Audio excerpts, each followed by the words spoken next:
ওম নমো নারায়ণ। স্বাগতম অভিজ্ঞতার আলোকে চ্যানেলের তৃতীয় ও শেষ পর্বে, যেখানে আমরা জানব সত্যনারায়ণ পূজার ঐতিহাসিক শিকড়, লোকবিশ্বাস, শাস্ত্রসম্মত ব্যাখ্যা এবং সবচেয়ে বড় প্রশ্ন, এই ব্রত আমাদের জীবনে সত্যিই কি ফল এনে দেয়। এই সিরিজের প্রথম ও দ্বিতীয় পর্ব যদি আপনি না দেখে থাকেন, তাহলে দয়া করে উপরের আই বাটন বা নিচের ডিসক্রিপশনে দেওয়া প্লেলিস্ট থেকে দেখে নিন। চলুন শুরু করি আজকের পর্ব। ইতিহাস ও উৎস।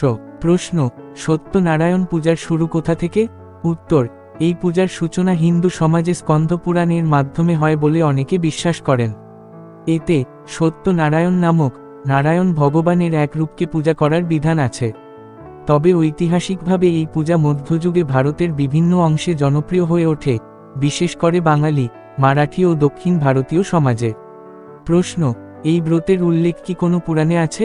উত্তর: হ্যাঁ, স্কন্দ পুরাণে সত্যনারায়ণ ব্রতকথা নামে একটি অধ্যায় আছে। কিন্তু এই অংশকে অনেক সময় উত্তরকাণ্ডে সংযোজিত লোকভক্তি ভিত্তিক অংশ হিসেবে ধরা হয়। প্রশ্ন: সত্যনারায়ণ পূজা কি শুধু হিন্দুদের? উত্তর: মূলত হিন্দু ধর্মে প্রচলিত হলেও এই পূজার সারমর্ম সত্যে স্থির থাকা, প্রতিশ্রুতি পালন ও ঈশ্বর বিশ্বাস সব ধর্মের জন্যই গ্রহণযোগ্য। অনেক সময় শিখ, বৌদ্ধ, জৈন পরিবারের মধ্যেও এই পূজার চর্চা দেখা যায়। চরিত্র ও কাহিনীর বিশ্লেষণ। প্রশ্ন: ব্রতের কাহিনীতে যে বানিয়া, কাঙ্গাল, রাজা, তপস্বী ইত্যাদি চরিত্র আছে, তা কি সত্য ঘটনা?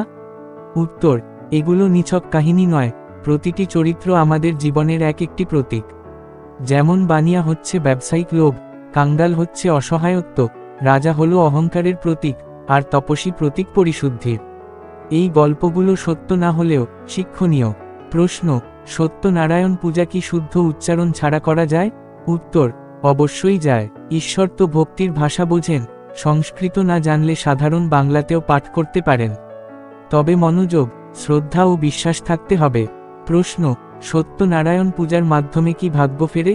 উত্তর: ভাগ্য ফেরার বিষয়টি এক একজনের কাছে এক এক রকম। কেউ অর্থে সফল হন, কেউ মানসিক শান্তি পান। তবে মূল উদ্দেশ্য হল আত্মশুদ্ধি ও ঈশ্বরের প্রতি কৃতজ্ঞতা জ্ঞাপন। প্রশ্ন: অনেকেই পূজা করে না, তবুও সফল, এটা কেন? এটা সত্য কথা যে অনেকেই পূজা না করেও সফল হন, কিন্তু যিনি পূজা করেন তার জন্য সেটা ধ্যান, উপবাস ও আত্মনিবেদন, যা তার চরিত্রে স্থিরতা আনতে সাহায্য করে। ঈশ্বরের কাছে সবসময় শুধু ফল চাওয়াই মুখ্য নয়। প্রশ্ন: সত্যনারায়ণ কি কেবল লোকবিশ্বাস নাকি শাস্ত্রসম্মত? উত্তর: এটি লোকবিশ্বাস ও শাস্ত্র দুইই মিশ্রিত একটি ব্রত। পুরাণে উল্লেখ থাকলেও এর পূর্ণ বিস্তার ঘটে লোকজ ভক্তির মাধ্যমে। প্রশ্ন: কিভাবে বুঝব সত্যনারায়ণ ভগবান আমার পূজায় সন্তুষ্ট? উত্তর: শান্তি, আত্মতৃপ্তি, নিজের ভুল বুঝে নেওয়া, এগুলি ঈশ্বর সন্তুষ্টির লক্ষণ। যদি পূজার পর আপনি অন্তরে কিছু পরিবর্তন অনুভব করেন, তাহলেই বুঝবেন ঈশ্বর খুশি। প্রশ্ন: সত্যনারায়ণ পূজার ফল কতদিনে পাওয়া যায়? উত্তর: এর কোনো নির্দিষ্ট সময় নেই। ঈশ্বর ফল দেন সময় ও প্রয়োজনে, যা আমাদের চাওয়ার থেকেও অধিক উপযুক্ত হয়।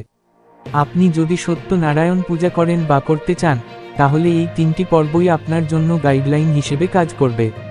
নিচের প্লেলিস্ট লিঙ্কে ক্লিক করে প্রথম ও দ্বিতীয় পর্বও দেখে নিন। আর যদি ভিডিওটি ভালো লেগে থাকে, তাহলে লাইক দিন, শেয়ার করুন, সাবস্ক্রাইব করুন। অভিজ্ঞতার আলোকে কমেন্টে জানাবেন সত্যনারায়ণ পূজা নিয়ে আপনার কি অনুভূতি বা অভিজ্ঞতা। জয় সত্যনারায়ণ। পরবর্তী ভিডিওতে দেখা হবে অন্য কোনো মূল্যবান অভিজ্ঞতা নিয়ে। ধন্যবাদ।